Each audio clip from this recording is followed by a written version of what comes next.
My mom always tells me that you have to be the most confident person of your life. You have to, be so confident in your own self that you do not need external validation from others. You don't need anyone to tell you that you're right or wrong. You don't need anyone to come and tell you that I am there for you. You have to be there for yourself. Because ultimately, see, people will come and go. Your job will come and go. Like you said, you've had so many multiple career changes. Yeah. Similarly, the people in our life also, they come and go. No one's permanent, I think. What is the most permanent thing in your life is you yourself. And that is just it. Hello everyone and welcome to Brain Hydration Podcast. This is your host Trishla. On today's episode, we had Sahiba Arora. What's in it for you? We dive deep into the influencer market and the fashion industry. Know it from the expert who has been in this business for 6+ years and is running 3 successful businesses in the fashion segment. Hope you enjoy the podcast. Hi. Hi. How are you doing today? Absolutely wonderful. Okay.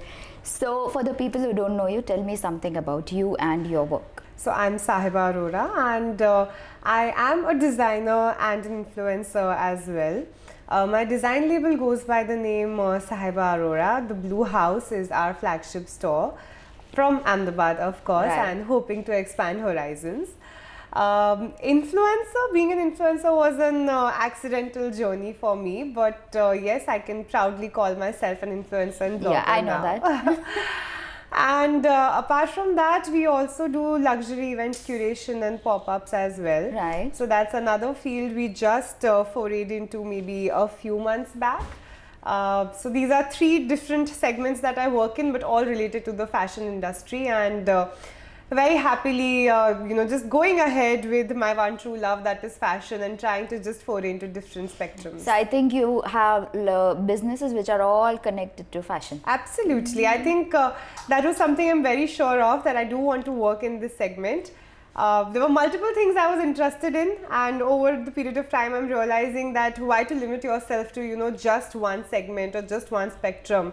If you are good at something and if you want to explore, why not foray? Wow, that's an interesting thought. Okay, so I'm going to ask certain questions which are going to be little personal. All right. So for the first question, I would say, do you ever feel like you are doing too much? You said you are doing multiple business. Do you feel that? Yes, but what is this life if we don't do too much? You don't want to go back doing too less. You'd rather do too much. And do you find yourself having creative block? And if you have that, what do you do? Nothing. Really? I've realized over a period of time that you can do nothing about creative blocks, and they will come. They will come multiple times in your career. No matter what you're doing, even if you're literally in a tech field, or even if you're in something which is very, statistical or very theoretical, you will still have blocks. There will be days where you will feel like, what am I doing? And, I'm just stuck in a cycle, or I'm not, able to get out of this or get more creative thoughts in whatever field you are. You will have days like that. And on those days, if you try to fight it and try to, be a little extra creative, it's not going to happen. Okay. So I've realized that you have to take each day as it comes. There'll be days when you'll be super creative and pumped up. Use those days, use them as your productivity pockets, and, just go out and be productive. And when there are days you don't feel like it, it's absolutely fine. I think it's your body and your mind telling you that you need to take your mind off for a little while from being creative as well, and you come back more refreshed and energized. I agree. So what did you learn from the fame industry? You're quite famous on the internet. And you are an influencer. People know you in the city. So what did you learn from the fame industry?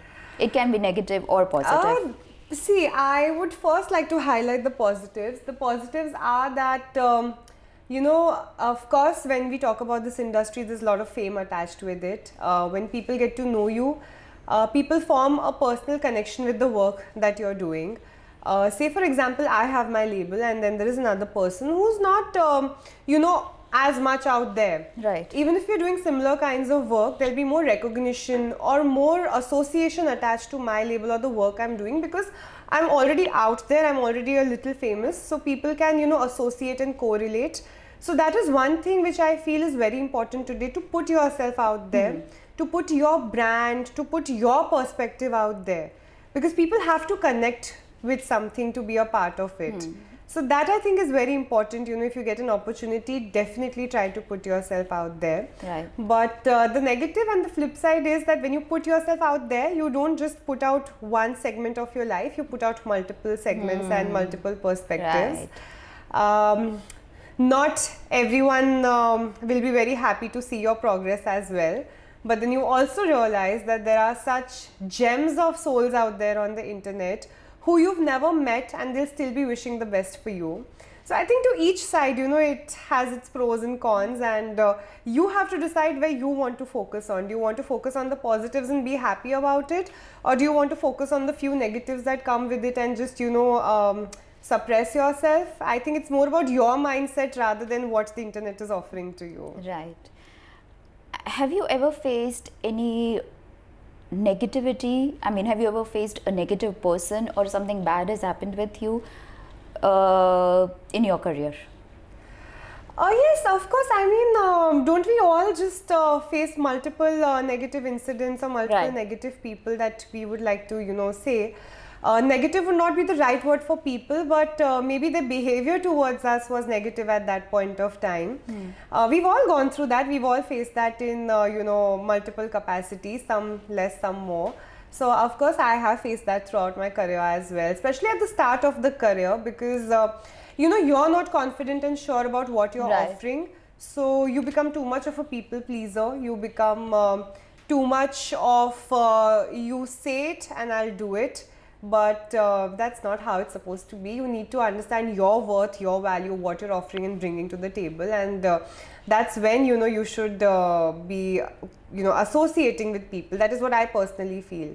So through the start of my career, there was one incident which made me realize, the first incident I would say. This was even before I started my label. I was freshly out of college, and I used to choreograph ramp shows as well. So there was this huge fashion show happening, and they took me as the choreographer for the show. I think for 10 days, every day, I used to spend hours and hours over there helping them out. One of their showstopper backed out, and the last moment they asked me to walk the ramp for them as well, and I did that as well. And through the end of it, I received no payment. So, and they had promised you the... Of course, the payment was promised, right? I mean, no one would give hours and hours of, you can give an hour or two for some complimentary work because you enjoy doing it or you want to be associated with it. But even at the start of your career, for 10 days, I was giving hours and hours every day, being there day and night. My eating schedule, sleep schedule, everything was disturbed, and I was working for them. I was working for a set amount that was promised, right? And day of the event got over. I was promised that the same night you will be handed over the payment. That didn't happen. And they disappeared. And of course, I kept following up, because at that point of time, you never expect people to just disappear, right? Right. Then I was handed over a check. The check bounced. Oh. Yes. I was said that, you can trust us. This is a check. Submit it on so and so date, and your payment will be cleared. And how we are, not having any exposure, right out of college, never worked for someone. And you take people on face value, right? They've made their share of the money, so of course they're going to give you what they've promised you. Right. Basic ethos that we work with. But not everyone works with that. Right. And the check bounced, and then I still kept following up, because of course, it was my hard-earned money. Right. But after a few months, even I gave up, and I realized that it's never going to come back. And that made me a little skeptical of people as well, to not take people on face value, to not just provide all my services and then be taken for granted. I think you have to always find a middle ground. You have to respect what you're offering, and that's the only way the other person will respect it. So after that, if someone would not be very clear with the payment terms, I would not work for them. I realized that yes, I lost a few opportunities midway because of that, but I have no regrets, because I would never want to be in a position again where I feel that my skills were taken advantage of. I would never want to be in that position. So this was one incident which really impacted me. And also I realized after a while, initially I used to feel that, maybe if I become too tight with my payment terms or too tight with asking for something, people might not want to work with me. But that's not the case. If what you're offering has some value, people will work with you no matter what. And I think those who are still not working with you are the people not worth working with.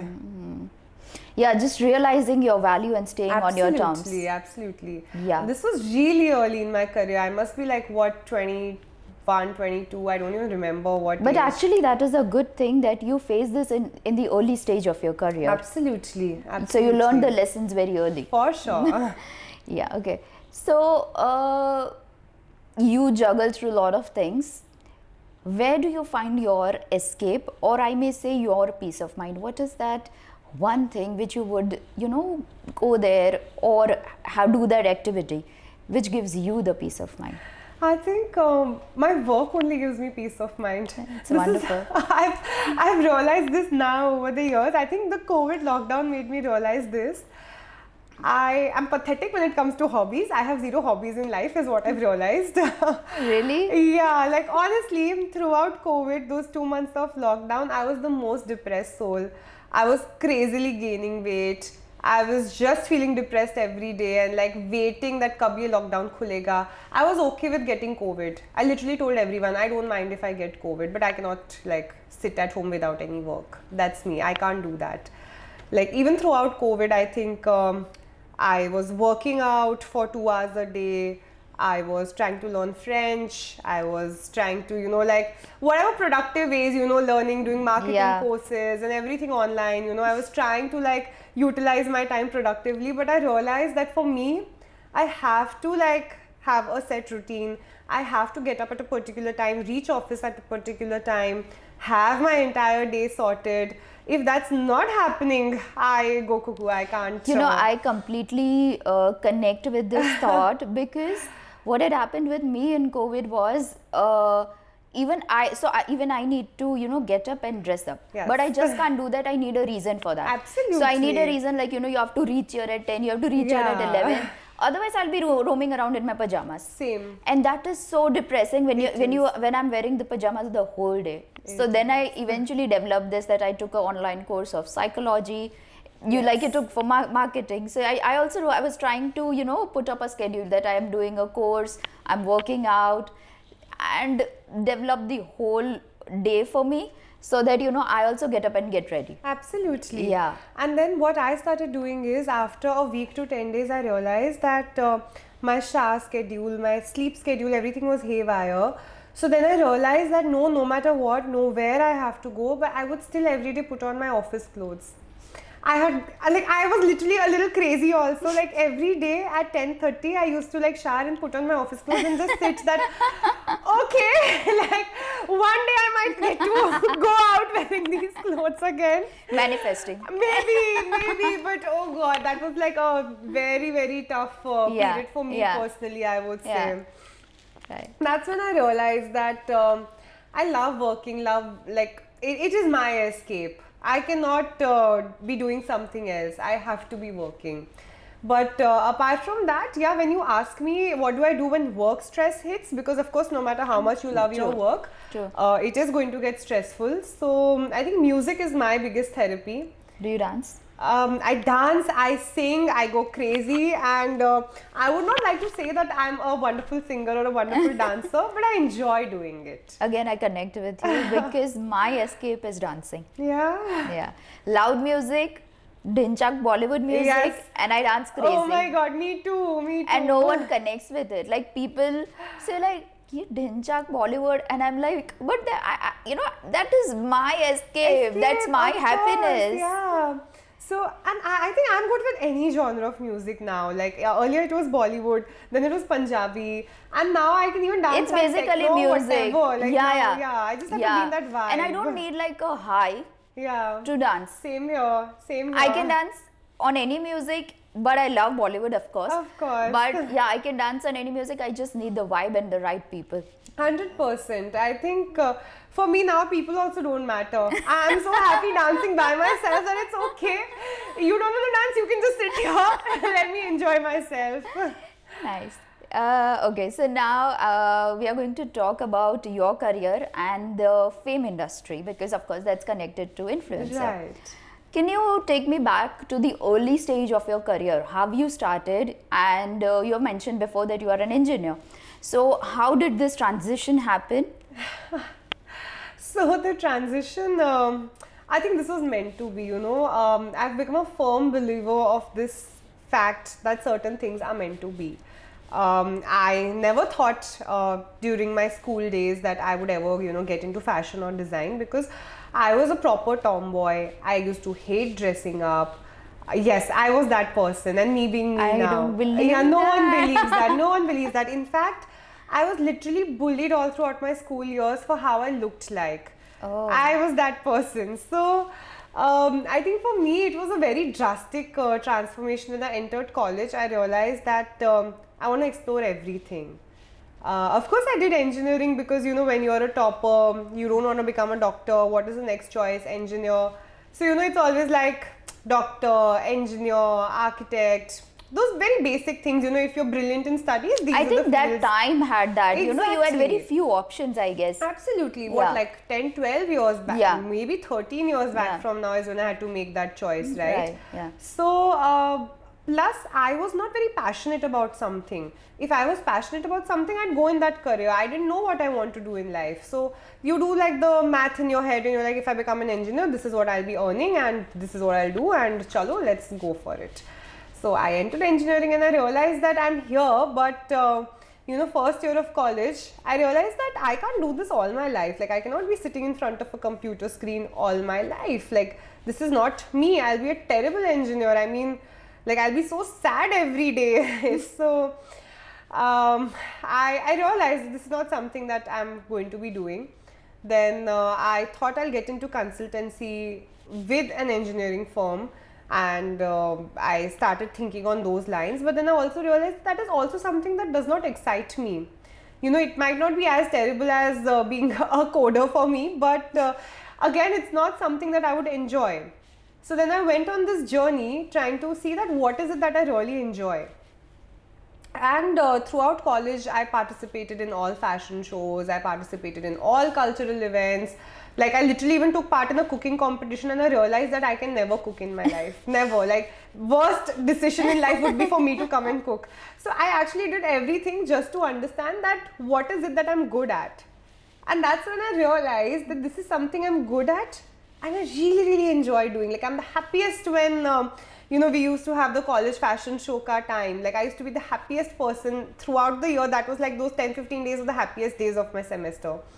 So I realized that I'm happy, I'm doing well. People had started actually offering me jobs as a stylist and all, even without having any, intellectual knowledge about that. So that's when I realized that me without a degree in fashion or something can still do something out of it. So then, why not go ahead in it? Very tough decision, because I was doing very well in engineering. Maybe if I was failing at it, people would realize why I want to leave it. Right. But I was doing so well, but I was not happy.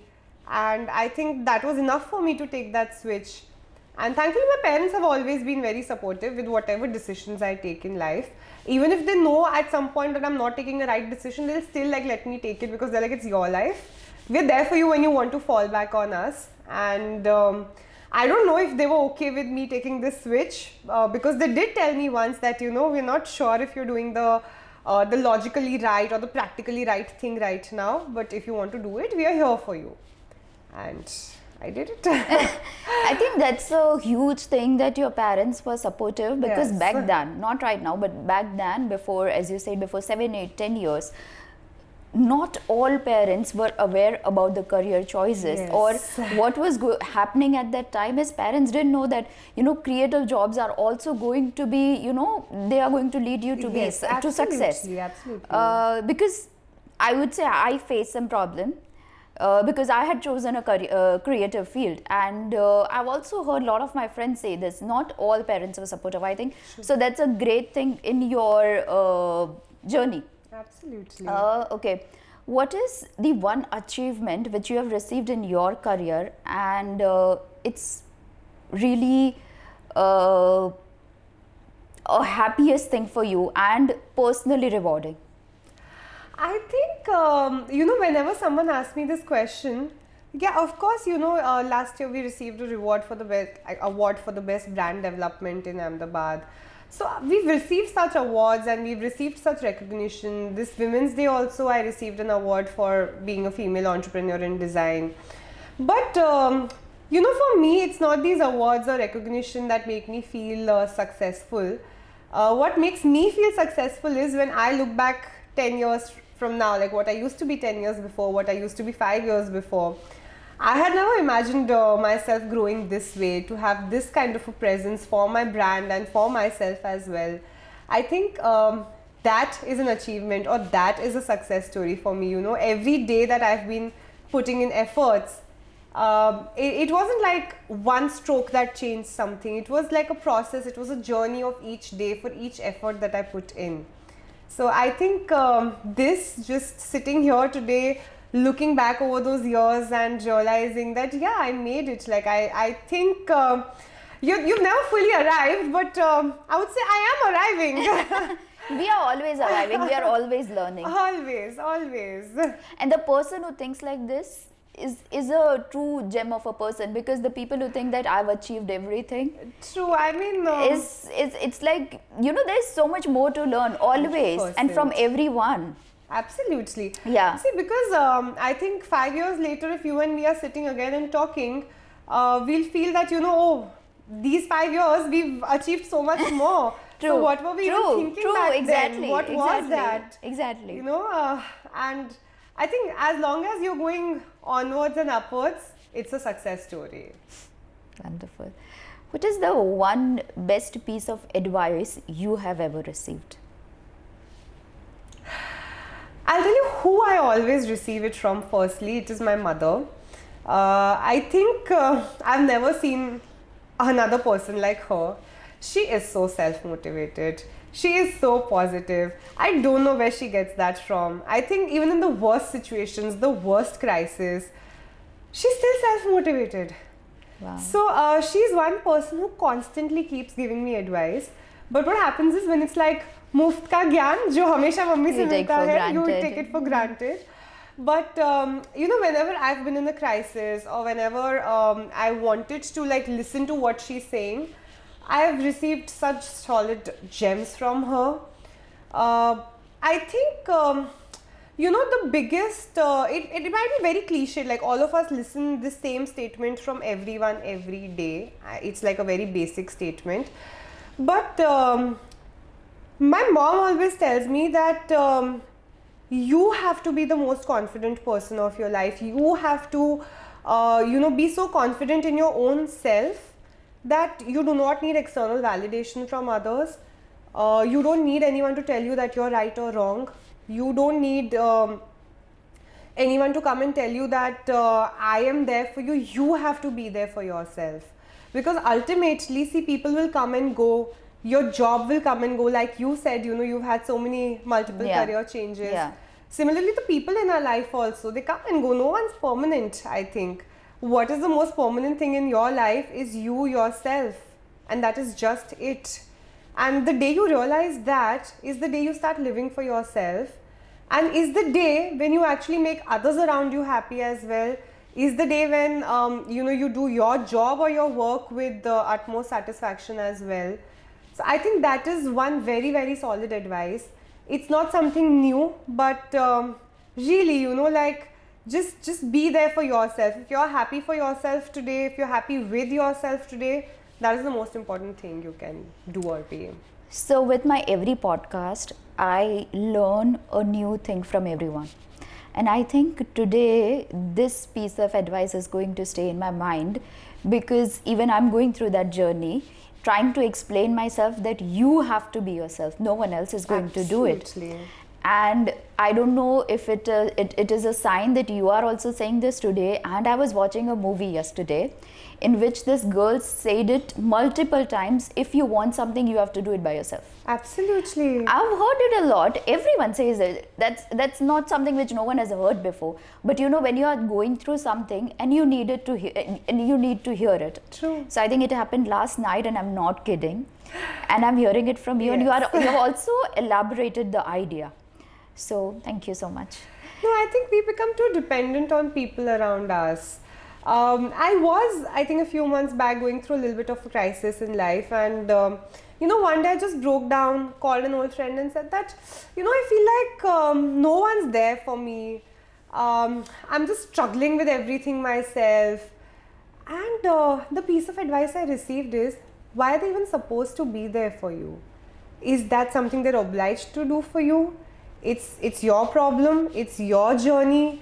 You getting out of it is also your problem. It's not their problem anyway. They're helping you out, people around you, is just a brownie point or just like an icing on the cake. But we expect so much from so many people in our lives, and then we realize that they're not obliged to do that for us. They're doing it for us is just literally an icing. You have to be complete for yourself. You have to do things for yourself. And if you only can't do things for yourself, how can you expect other people to fall in line and do it for you? True. But then how do you maintain your social connection? Because you also go to so many events, Yes. right? I mean, of course, you don't have to maintain a connection with them because they might not be your friends, but you also have friends, you have this social group. How do you maintain all of this? I think for me to ever have connections with people has never really been a problem. I have always made friends easily. I've always been able to maintain connections. Yes, of course, work and life is truly extremely busy for me since the past 2-3 years. So for me to, keep a connection every day, like on a day-to-day basis with multiple people is not possible at all. And I think the people closest to me, they know that. I have friends who are closest to me by heart, but I might not call them for like whatever days and days and days on end. But they'll still call me. I mean, the bonds that I have with certain people in my life are such that, days, distance, nothing matters. Like, I've built those connections. And when you talk about people I meet socially, I think even with those people, I've always had a very upfront rapport. And a very honest connection with people that I don't have to be in touch with people every day, but I know that they mean good for me and I mean good for them, and I think that's what's most important. And when you meet someone, you're meeting them for a particular purpose, right? Yeah. I mean, apart from your close inner circle, you always meet people for a purpose, right? Even if it's a party, it's a purpose, right? So I think when all of you are clear that you're meeting with a purpose and the purpose is being solved, then it's not very difficult to maintain connections. How do you maintain a distance from toxic people? See, I'll tell you, it doesn't affect me too much, to be very honest. No, but how do you handle it? Like if you are there in an event, if they ask you certain personal question or a question which you don't like, Yeah. how do you handle it? I don't answer. Just I don't answer. I mean, I have been in the public eyes for like a very long time. It's not new for me, to be very honest. Right. Even when I was back in my college days, I was pretty popular. So it wasn't like I've been a very closed person. I've always, had people know me, people talk to me about me. And I would say I've been lucky enough to have received more of positivity from people always. I think there must be very handful or few people that I know that I've received negativity from, and I just keep those people on one side and I try to focus on the all positive side, as that you I'm said receiving. before. Yeah. So I mean, that's not really just a problem with being famous. I mean, I have friends who are not famous who lead very private lives and they still have people talking negative things about them. So it's not a me problem, it's a them problem. And I think we have to realize that those people have a problem within themselves, that they are spreading negativity. So just don't be bothered. I mean, how does it even matter? The people who are close to you, if they're happy with you or if they're positive with you, how does it matter what other people are doing? So I have no issues dealing with that. If I find the next person negative, I'll maintain a distance. You're quite sorted in that area. Very. I don't need those people in my life. I realized that very early on, that I find you negative, 2 arms distance. You can't come to my inner circle, and you can't come and disturb my aura also. Right. Because it disturbs you. You know, when those people are close to you, I keep a distance only so that they can't disturb me. Right. Okay. So you mentioned it before that you were bullied earlier in your college Yes. for your body image. In this segment, that is influencer market, also everyone cares about the face. Absolutely. Do you still feel that somewhere it's a pressure on you? You look quite beautiful right now. But I think we women are ingrained with this that like a lot of time we face this, and especially social media now in picture, we face this that I am not looking great today, or you know, what am I going to do in this event because today I think I am not looking that great. So we go through these phases. Do you go through that phase, and how do you overcome it? See, because I've been bullied in school, no, I realized that no matter what, you're going to be bullied. Okay. So, you know, when you've gone through that phase, then nothing really matters, because now I know that at least I won't be bullied. If I have 1 or 2 days of not being myself or not looking like a particular way, it's absolutely okay. Even being bullied back then really didn't make too much of a difference to me. So even now, it doesn't make that much of a difference to me. What makes a difference is, of course, if I have a shoot, if I have an event which is important and I need to look like a particular way for that, of course I will groom myself and make sure I look like that. But I mean, if on the day of a shoot I have like an outbreak of say some acne or something, it's not like I'm going to cancel it. I'll still go ahead and do it, because I don't change with some acne or a few extra kilos here or there. It's me. I mean, I am still going to be the same person. I am still going to be doing the same work that I'm doing. And once you realize that, and once you are so confident with your own self, I think then these bullies, trolls or self-depreciating thoughts will not really bother you. We all go through it. Even I have days. I mean, as girls especially, you know, we have so many hormonal changes as well, that on certain days you might be looking like a diva, but you'll still feel you look like trash.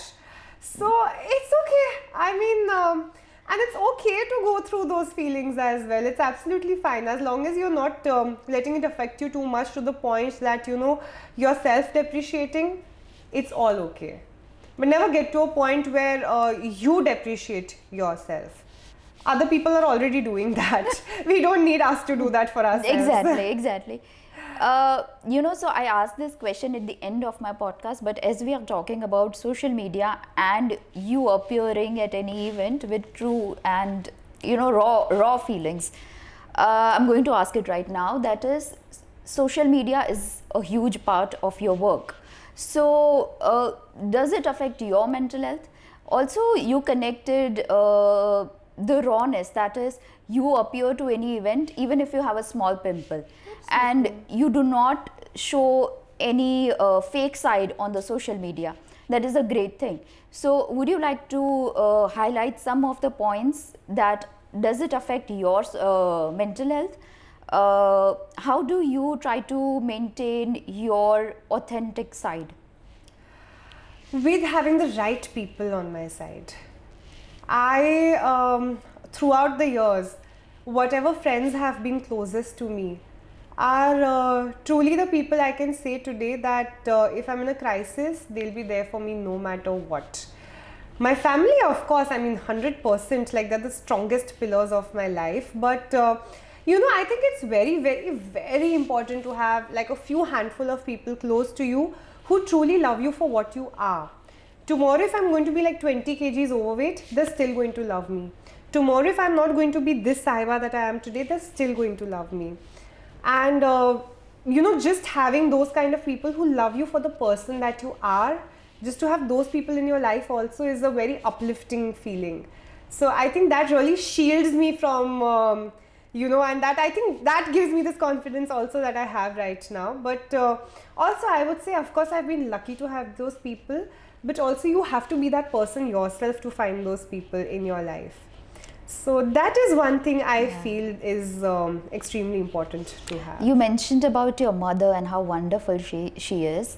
I can see her shadow in you. How sweet. Thank you. Because you're so positive. I'm trying to be. I mean, I've realized over the past few years that life will literally throw bricks at you, not lemons, they'll throw bricks at you. You need to know how to build a house out of those bricks. And that's the only way you can be happy. I mean, everyone's struggling. None of us are, completely happy or sorted in our lives. Right. If one zone of your life is completely sorted, you might be struggling with something else. So, you have to be positive. You have to have that outlook that tomorrow is going to be better than yesterday was. I mean, Hope. I mean, what is God? God is hope. Yeah. I mean, I don't believe that any one of us have seen God or any one of us knows that His power is for real. It's just, all of us are surviving on just hope, right? That भगवान को pray क्यों करते कि hopefully सब ठीक हो जाएगा, right? Yeah. या hopefully ये मुझे मिल जाएगा या ये हो जाएगा. It's hope. Yeah. So if you don't have hope and if you don't have positive hope for yourself, how do you even get ahead with life? True. Okay. You are an influencer. You are an influencer in true sense. If you promote a brand or you appear in an event, there are chances of increase in sales or their visibility. And I can vouch on that because I've seen you. Thank you. How can one be an influencer in true sense? You have to understand the meaning of the word influencer first. What does it mean to influence people? And it's not just for purchases. Early on I realized that if people are being influenced by what I'm purchasing, they're also going to be influenced with the kind of life choices I make or the way I'm going to lead my life. You know how I realized that? I was struggling with a little bit of weight loss 2-3 years back. Like post-COVID, I told you I gained a lot of weight. So I really wanted to lose some weight as well. And I would be receiving a lot of hampers and PR packages at that point, which were food related. And I used to post those, but not eat those. And, I was not really doing the right thing at that point of time. I was struggling to lose weight, I was working out, I was trying to eat healthy, and then I would still go ahead on my Instagram and post junk food. Right. And my trainer at that point texted me that I know you're not eating this because you are losing weight with the workout we're doing. So don't you understand that there are lots of younger girls who will be looking at your stories and they might feel like, oh, she's losing weight and she's still eating all this. Like, you have to put out the reality. And it hit me. It really hit me. Till then, I never realized that, yes, I could actually be influencing people like this. And for a while I was not eating all of that, I actually stopped posting all of that. And I started posting what I was eating. Wow. It was a brief period because I like to say that me being a Punjabi, I can't really be on a diet for too long. But but not just being the raw, like appearing being raw. the true self that I am. And I was putting it out there that I'm not happy with my body right now. And You were? of course, I was not happy. I was... No, but you were putting out like on social media? Of course. Wow. Why not? I mean, what's wrong with it? It's not wrong, but people don't do it. No, I'm absolutely okay with it. Even right now, people ask me that how are you losing weight? And I tell them that right now, whatever weight I've lost is because I've not been very well for a few months, and on and off I've been losing weight because of that. There's no credit that I should take for it. There's no workout that I'm doing, and you should not wish this kind of weight loss for yourself. So I've been... I can't mince my words too much. That is my problem. Basically being authentic. Don't Showing we your all true need side. it? I mean, don't you think all of us struggle with that, to just put out our real selves out there? And especially when you are on a social platform where, thousands and thousands of people are looking up to you. Why do you want to put out a side of yourself that does not exist? The side of me that exists is beautiful, it's real, it's raw, it's what people would connect with actually, right? I am not a celeb kid that has to put out a perfect side of themselves. I am okay with being judged. It's fine. Okay. What is the one advice or suggestion you would like to give to people who are aspiring to be a fashion designer or an entrepreneur in the fashion segment? It is a very saturated market. You have to, no matter how good you are at your job, you will really have to struggle a little for the initial few years to make a mark for yourself. And you have to find out your USP, because like I said, it's so saturated that so many people are doing such fabulous work. For you to not be another brick in the wall and to stand out, it is going to be a task. So you have to realize your forte. You have to realize that what is it that you're offering that others are not offering, or can you offer it at a competitive price, or I mean, is there some other way that you can present it? Because there are only X amount of ways a particular thing can be done. So how do you make yourself different and stand out from them? And I think this is important for any industry, not just the fashion industry. I realized this during that entire COVID phase, 1920s, when I realized that I'm literally doing what everyone else is doing, and that is why I'm not picking up. And that is when I started Western Couture. And no one in the city at that point of time was doing that. People were not even having events for those kinds of outfits. And the very few people who had those events and who needed those outfits used to go to Bombay and Delhi and get it. And I realized that I can do it. I mean, what the people are getting there, I can do it. So, you know, why not put myself out there? Discovering your USP. 100%. So, for me, it was a challenge because I had to actually create a market. It's not like the market was existing and I entered. I literally had to create a market for the products that I was offering. So, which is a very, very big struggle, and I think that requires a lot of courage also, to know that people might not even understand what I'm doing and I'm still doing it. Yeah. And of course, now there's so many people who followed and are doing what we are offering, and it's picked up crazily. So, yeah, but the thing is that, you know, it looks so glamorous from the outside. No one knows the struggle you had to face 100%. during those stages. Absolutely. I mean, you know, your own self-confidence also takes a hit when you feel that, you know, you took this step and it's not working out. You know, the first 1 or 2 years, I was doing very average with my labels. So those first 1 or 2 years, I used to feel like, you know, I wish I had continued with my engineering. And Keep on questioning every day. Of course. And I think we ourselves are such big critics for ourselves that we don't need other people to do that for us. We ourselves keep criticizing and questioning our decisions and judgments. Yeah. So I was also doing that, and even when I started with this entire line of Western Couture, I was so underconfident.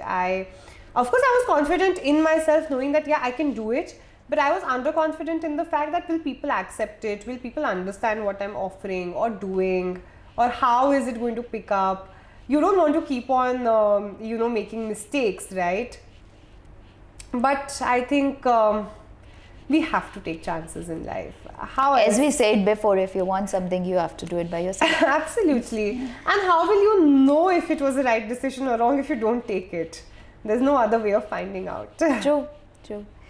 Okay, Sahiba, it was great having your thoughts on my podcast. Thank you so much for coming on my podcast. Thank you so much for it was having wonderful. me. Thank you.